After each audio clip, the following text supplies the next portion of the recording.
Lagos State government successfully relocates Okobaba Plank Market to Agboa with provision of accommodation for traders. House of Representatives withdraws compulsory voting bill. On the foreign scene, United States President Donald Trump rolls back tariff threat, agrees on EU trade talk extension. And in sports, 20 players arrive Super Eagles camp ahead Unity Cup 2025 in London. Now the details. I am Akan Usen.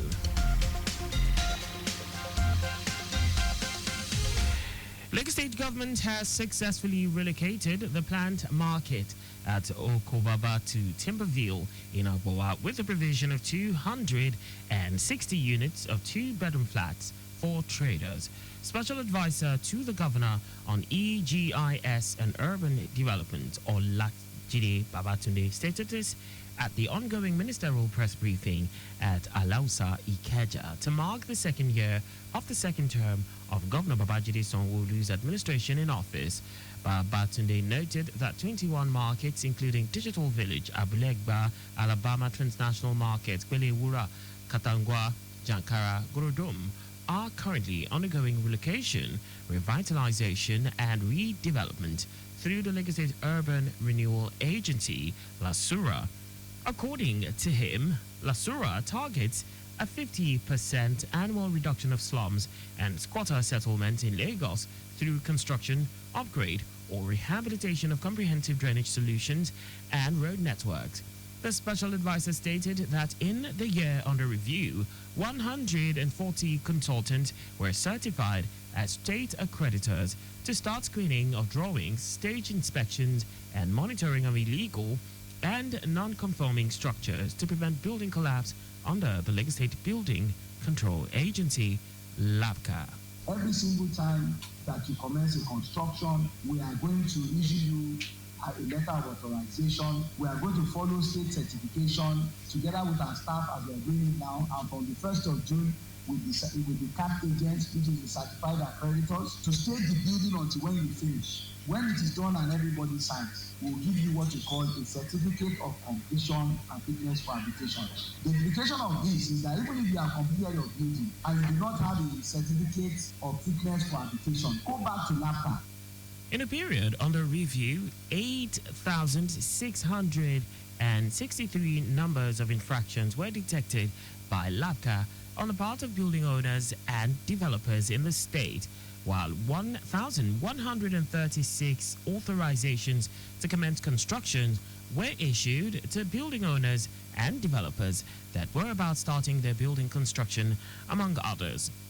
Our correspondent Adiola Akindele quotes the special advisor as saying that LASURA's projection in 2 years include embarking on preparation of regeneration plan for Ikpodo slum settlement through an inclusive renewal method and establishing a standard and enduring process for property applicants and regeneration processes, while also introducing 30% rebate for anyone that wants to build green in the state. In line with the mandate of the Parastatals Monitoring Office PMO regarding pensions and gratuity management for parastatals, including verification of pensioners, the office has concluded plans to embark on a pilot verification of pensioners who were directly recruited staff of parastatals and agencies imbued with the independent power of recruitment within the civil service structure. Permanent Secretary, Parastatals Monitoring Office, Adetutu Oshosonya, who made this known at the year 2025 ministerial press briefing, said this initiative is a proactive measure to ensure transparency, accuracy, and efficiency in pension administration in the area of data upgrade and transparency in the payment process.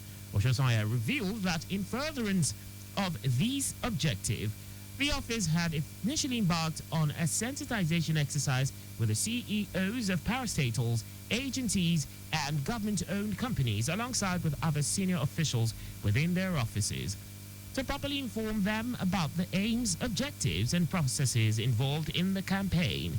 She said the exercise will involve collection and collation of background data and on-the-spot online verification of pensioners, stressing that the process will include collaborative fora with the Lagos State Pension Commission, LASPEC, and the Ministry of Establishments and Training to ensure synergy and seamless execution across board. The Petroleum Products Retail Outlets Owners Association of Nigeria, Petroan, has urged the Nigerian National Petroleum Company Limited, NNPCL, to strictly adhere to the 30-day repair timeline announced for the recently shut down Old Port Harcourt refinery. Raising concerns over the potential impact of delays, Petroan says the rehabilitation, though necessary, must not exceed the scheduled duration if the nation is to avoid worsening supply disruptions and economic hardship. Speaking on behalf of the association, Petroan National President Billy Gillis-Harry said while the shutdown for maintenance was expected, the association fears that Nigeria's long-standing infrastructural bottlenecks may derail the process. Among Petroan's key demands is the inclusion of the Premium Motor Spirit PMS blending unit in the ongoing maintenance. According to the association, without it, the entire crude cracking process may offer little value in boosting petrol supply. And now to the rest of the stories. Speaker of the House of Representatives Tajuddin Abbas has announced the withdrawal of the compulsory voting bill. Abbas said the withdrawal was decided following extensive consultations with a broad spectrum of stakeholders. The Speaker acknowledged that lawmaking is ultimately about the people it serves and that any reform must respect individual freedoms and public sentiment. The bill, co-sponsored with Daniel Ago, had earlier passed second reading on the floor of the House, sparking widespread debate among lawmakers, civil society organizations, and the general public. While proponents argued that it would significantly increase voter turnout, critics raised concerns about its implications on individual rights and the feasibility of enforcing such a law in Nigeria's diverse electoral landscape.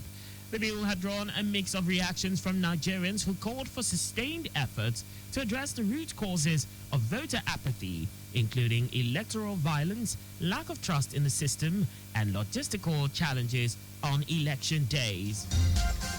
President Bola Tinubu's administration's new policy of local value addition and a tightened licensing regime in Nigeria's solid minerals sector attracted over $800 million in processing projects last year. Minister of Solid Minerals Development Dele Alake revealed this during an interview for an upcoming State House documentary marking President Tinubu's second anniversary. Alake said the sector also generated over 38 billion naira in revenue in 2024, up from just 6 billion naira the previous year, despite receiving only 18% of its 29 billion naira budgeted allocation. He said the sector has witnessed an increase in investor interest buoyed by the administration's mining sector reforms. Alake listed the $600 million lithium processing plant near the Kaduna-Niger border to be unveiled this quarter. The $200 million lithium refinery on the outskirts of Abuja nearing completion, and 2 additional processing plants in Nasarawa slated for inauguration before the third quarter of 2025. And now to foreign news. United States President Donald Trump has backed away from launching a trade war with the European Union after threatening to impose punishing tariffs. Trump said he has agreed to extend trade negotiations with the EU to July 9, following a call with European Commission President Ursula von der Leyen. As part of that agreement, the US will also hold back from imposing a 50% tariff on imports from the bloc, which Trump announced on Friday will be imposed on June 1. The announcement is the latest U-turn on US trade policy in a long series in recent months, and will only add to the uncertainty that Trump's erratic and unpredictable policy is casting over the global economy. And now let's talk sports. 20 players have arrived at the Super Eagles camp ahead of the Unity Cup 2025 in London. This was revealed by Super Eagles media officer Promise Efoge. The Super Eagles will take on rivals Black Stars of Ghana in their first match of the Unity Cup on Wednesday, May 28 at the G-Tech Community Stadium, home ground of Premier League side Brentford. The 2 other countries taking part in the tournament are Jamaica and Trinidad and Tobago, who will kick off the competition on Tuesday, May 27. The Unity Cup is an Afro-Caribbean international football tournament which was last held in 2004, now making its comeback after a 21-year hiatus. Nigeria Super Eagles won the 2004 edition after wins against Republic of Ireland and Jamaica. That's all for the news at 4. Always obey road signs and traffic lights. You can follow us and like all our various social media platforms on X at Traffic Radio 961, Facebook Lagos Traffic Radio 96.1 FM, Instagram Lagos Traffic Radio 961.